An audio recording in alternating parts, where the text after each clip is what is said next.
rencana penyusunan Perpu tentang pilkada, peranan kami menyampaikan penjelasan dengan pokok-pokok materi sebagaimana yang dimaksud dalam agenda. Yang pertama adalah mengenai masalah urgensi penerbitan Perpu tentang pemilihan kepala daerah. Bahwa salah satu tujuan pemilu dan pilkada secara umum adalah untuk memilih pemerintahan pada tingkat pusat dan pada tingkat daerah. Melalui pemilu dan pilkada, jabatan pemerintahan nasional yang meliputi presiden, anggota DPR RI, anggota DPD akan terisi. Begitu pula dengan jabatan pemerintahan daerah yang mencakup kepala daerah serta anggota DPRD, baik di tingkat provinsi maupun kabupaten kota.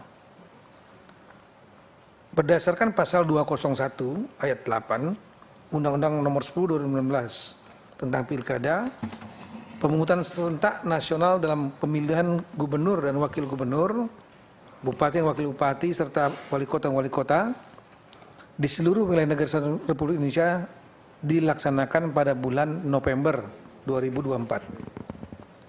Dalam perspektif ini dapat dipahami bahwa penyelenggaraan pilkada serentak tahun 2024 adalah untuk mensinkronkan agenda politik antara pemilu dan pilkada sehingga kedepannya terdapat keselarasan antara dokumen perencanaan anggaran pemerintah daerah provinsi dan pemerintah daerah kabupaten kota terhadap dokumen perencanaan anggaran pemerintah pusat serta sekaligus sinkronisasi eksekusi programnya berjalan paralel selama 5 tahun bersama.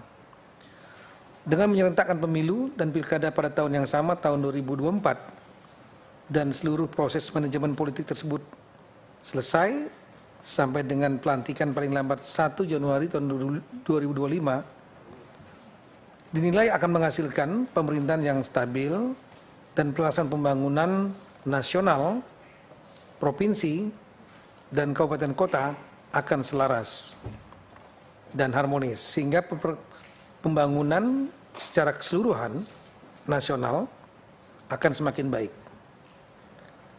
Alasan kemendesakan bahwa kita pahami kondisi saat ini terdapat 101 daerah dan 4 daerah otonomi baru di Papua dan Papua Barat yang diisi oleh penjabat kepala daerah sejak tahun 2022.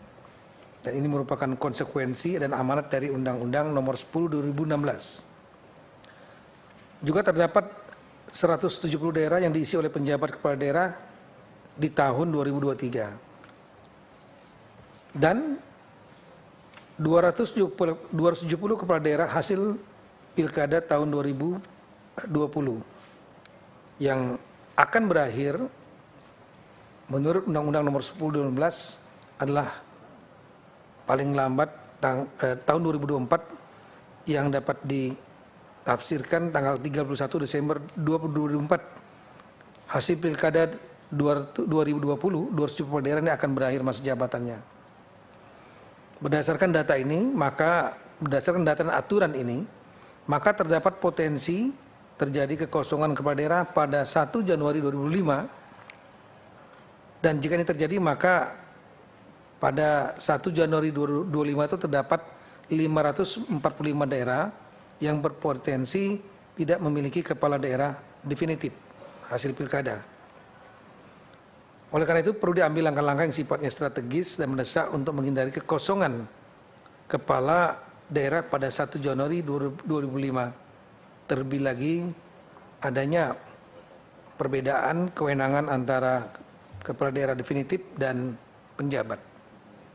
Di samping tentunya legitimasi yang akan lebih kuat kalau diisi oleh kepala daerah hasil pilkada.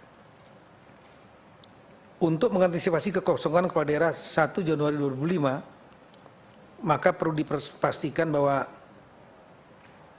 seyogyanya paling lambat 1 Januari 2005 kepala daerah hasil pilkada serentak tahun 2024 mayoritas harus sudah dilantik. Dalam hal ini perlu adanya pengaturan mengenai batas akhir pelaksanaan pelantikan bagi kepala daerah hasil pilkada tahun 2024. Di dalam undang-undang tentang pilkada belum ada pengaturan mengenai pelantikan serentak bagi kepala daerah hasil pilkada serentak tahun 2024. Sejalan dengan antisipasi terjadinya potensi kekosongan kepala daerah tanggal 1 Januari 2025 dianggap perlu pengaturan tentang pelantikan pasangan calon terpilih pada hasil pilihan serentak tahun 2024 setidaknya atau paling lambat pada 1 Januari 2025. Hal ini penting untuk memastikan seluruh proses manajemen politik seluruhnya telah selesai di 2024 dan sekali lagi mewujudkan keselarasan pemerintahan penyelenggaraan pembangunan mulai dari dokumen perencanaan sampai dengan eksekusi yang dilaksanakan oleh para kepala daerah hasil pilkada dan pimpinan nasional. Sebagai informasi bahwa tidak semua selesai dalam waktu 1 bulan proses untuk menentukan dan melantik kepala daerah hasil pilkada berdasarkan pengalaman di masa lalu. Bahkan ada yang berlarut-larut sampai dengan 1 tahun 3 bulan, pengalaman kita semua mungkin paham, yaitu di Kabupaten Yalimo, pilkada 2020, dan baru dilantik pada tanggal 2 April 2022, meskipun pilkadanya Desember 2020. Bahwa untuk menghindari terjadinya kekosongan kepala daerah pada 1 Januari 2025 dan guna memastikan kepala daerah hasil pilkada serentak tahun 2024 dilantik idealnya paling lambat 1 Januari 2025, maka proses pemungutan suara pilkada serentak tahun 2024 yang berdasarkan Undang-Undang tentang Pilkada ditetapkan pada bulan November tahun 2024, Undang-Undang nomor 10 2016, perlu disesuaikan waktunya. Adapun pilihan waktu pemungutan suara pilkada serentak tahun 2024 disarankan pada bulan September 2024. Ini juga untuk pertimbangan bahwa ada waktu yang cukup sampai dengan proses sengketa, sehingga sebelum 1 Januari 2025 ada waktu lebih kurang 3 bulan untuk menyelesaikan mulai dari proses untuk rekapitulasi dan pleno penentuan pemenang, sekaligus juga kalau terjadi sengketa bisa diselesaikan dalam waktu lebih kurang 3 bulan. Dan juga memang jika ini alternatif yang diambil September 2024 perlu juga diantisipasi irisan tahapan krusial antara pemilu dan pilkada, termasuk potensi jika terjadi pilpres 2 putaran bulan Juni. Dengan memajukan pemungutan suara pada bulan September 2024, maka akan mempercepat sekali lagi pelaksanaan pelantikan pada daerah terpilih tahun 2024, yaitu setidaknya tanggal 1 Januari 2025 supaya tidak terjadi kekosongan yang masif. Untuk itu perlu cukup waktu dan bisa lebih cepat dilakukan sinkronisasi penyelarasan dokumen perencanaan anggaran pemerintah baik di tingkat provinsi maupun kabupaten kota, termasuk juga visi misi kepala daerah dan janji politik yang disinkronkan dengan paralel dengan RPJMN nasional. Perlu juga untuk menjadi catatan sekali lagi bahwa kewenangan penjabat kepala daerah tidak sebesar kewenangan kepala daerah hasil pilkada yang mendapatkan legitimasi lebih kuat karena dipilih oleh rakyatnya.